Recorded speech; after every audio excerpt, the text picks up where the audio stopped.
नमस्कार। ये डेटा क्या कहता है कि एक नए प्रोग्राम में आप सब लोगों का स्वागत है। मैं हूँ अजय प्रकाश।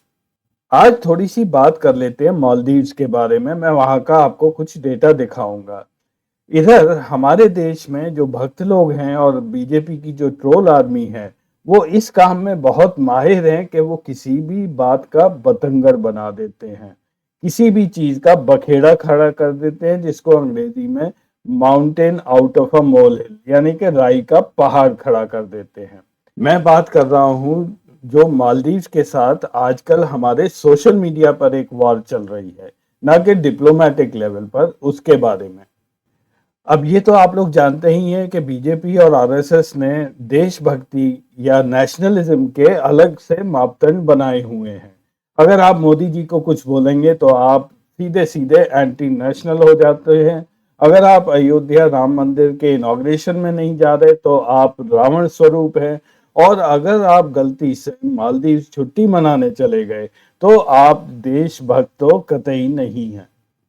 इधर आज सुबह की खबर ये है कि इस विवाद के बीच में पिछले 3 दिनों में लगभग 1400 भारतीय मालदीव छुट्टी मनाने पहुंच गए हैं।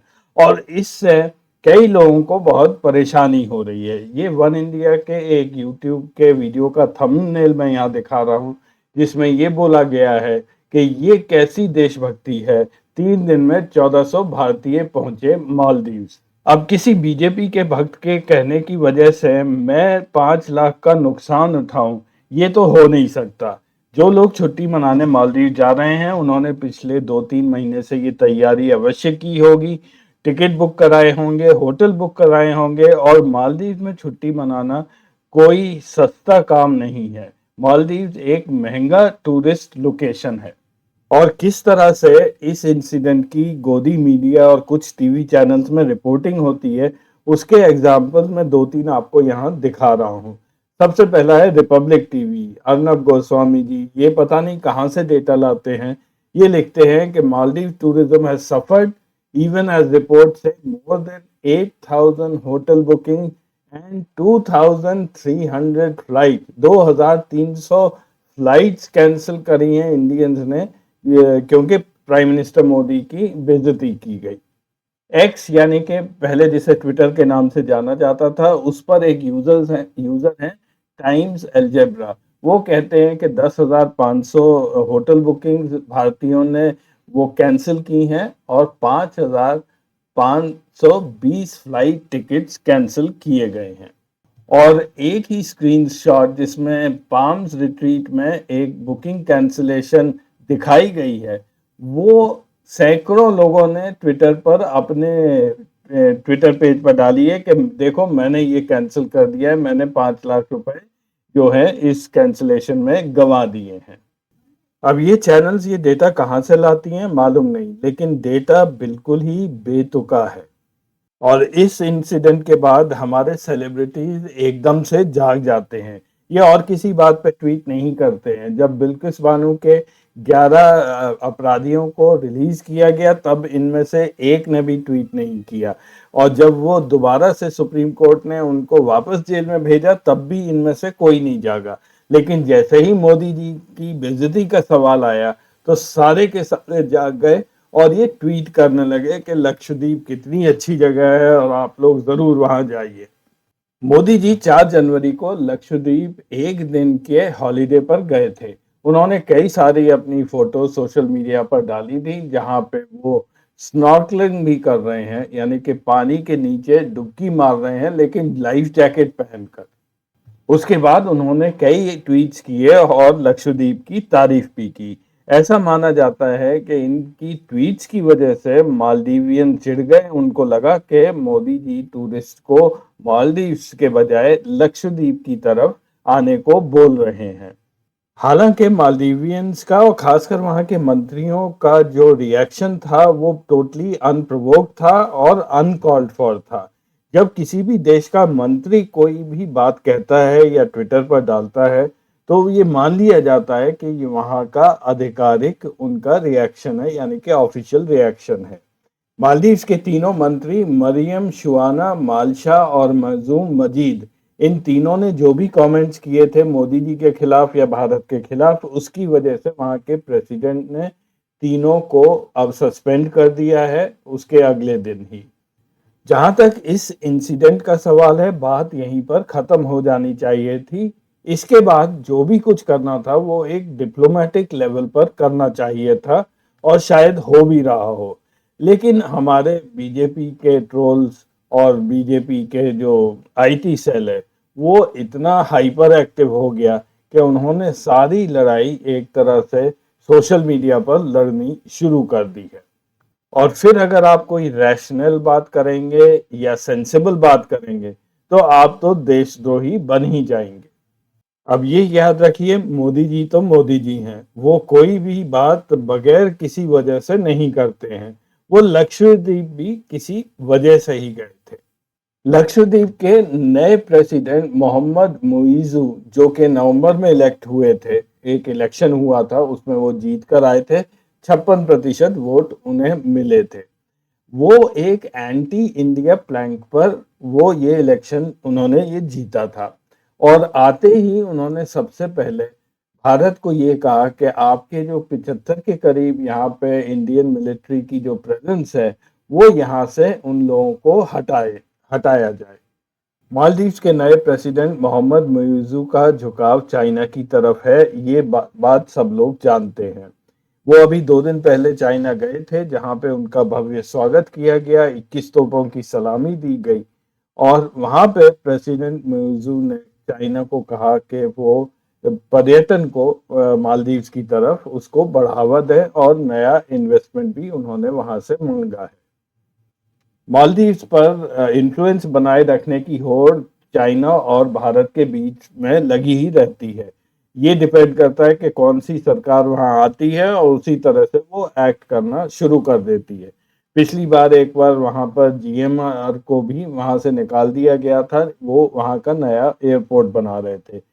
खैर, भारत को वहां से अपनी मिलिट्री प्रेजेंस हटाना ये बहुत मुश्किल है। वहां पर एक रेडार स्टेशन को हम लोग ऑपरेट करते हैं, उसकी वजह ये है कि वहां से मेजर शिपिंग लाइंस दुनिया की मालदीव्स के पास से गुजरती हैं। ये जो पिंक रूट्स हैं ये सारे मेजर शिपिंग लाइंस हैं। पूरे साल में यहाँ पे 25 मिलियन कंटेनर से ज़्यादा इस रूट से निकलते हैं और ये आगे साउथ ईस्ट एशिया और चाइना की तरफ जाते हैं।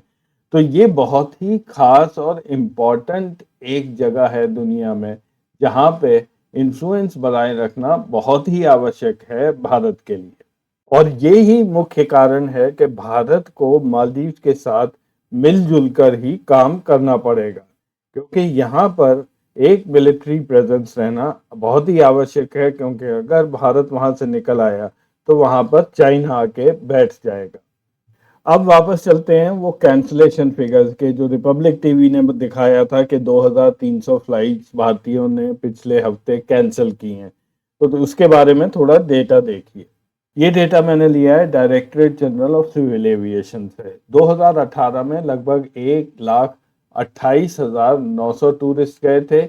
उससे पहले साल 2017 में 1,16,800 के करीब। ये ट्रेंड 2015 से थोड़ा ज्यादा बढ़त इसमें नजर आई है। उससे पहले 70, 72, 75,000 टूरिस्ट ही जाते रहे थे।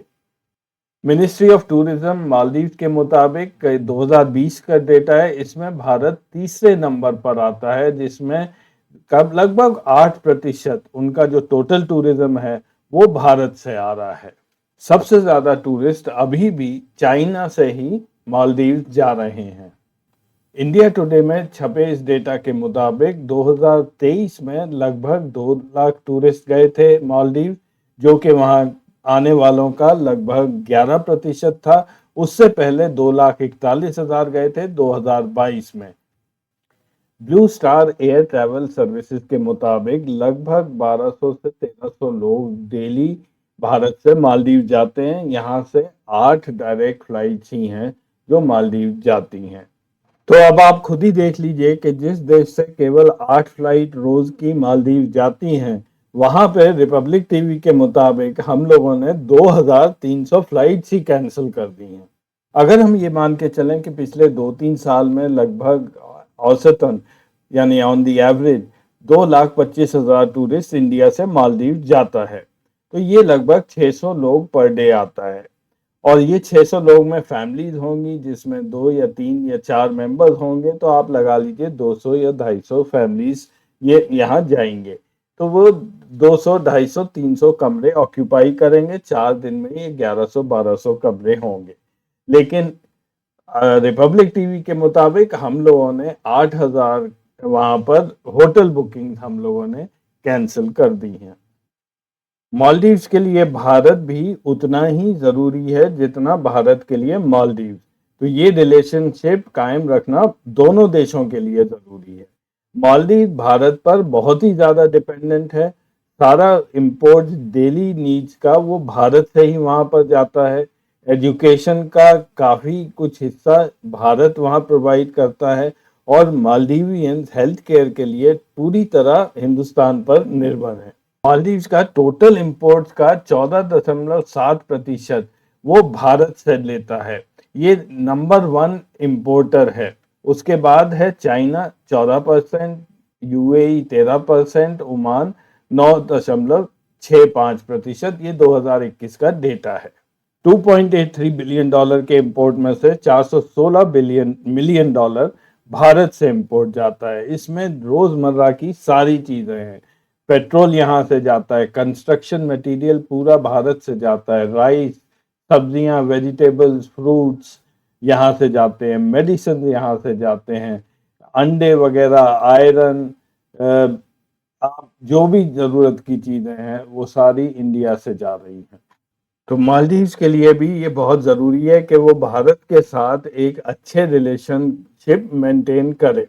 तो भारतीय जनता पार्टी की ट्रोल आर्मी और उनके भक्त लोग जब भी किसी मुद्दे को सोशल मीडिया पर उछालने लगते हैं तो असली इश्यूज कहीं दबकर रह जाते हैं।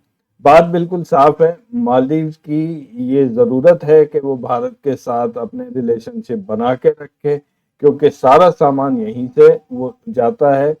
उनकी इकोनॉमी का लगभग 80% टूरिज्म पर निर्भर है। और भारत से लगभग उनका 10% रेवेन्यू वो भारत से जाता है, जो उनके लिए बहुत महत्व रखता है। भारत के लिए भी मालदीव से रिलेशनशिप अच्छे रखना जरूरी है, क्योंकि वो एक स्ट्रैटेजिक लोकेशन है भारत के लिए, जहां से वो पूरे इंडियन ओशन पर जो भी जहाज वगैरह जा रहे हैं उन पर वो नजर रख सकता है। और चीन को खास करके वहां से बाहर रखना बहुत जरूरी है। तो आज के एपिसोड में बस इतना ही। अगले हफ्ते फिर मिलेंगे कुछ नया डेटा लेकर। तब तक के लिए नमस्कार।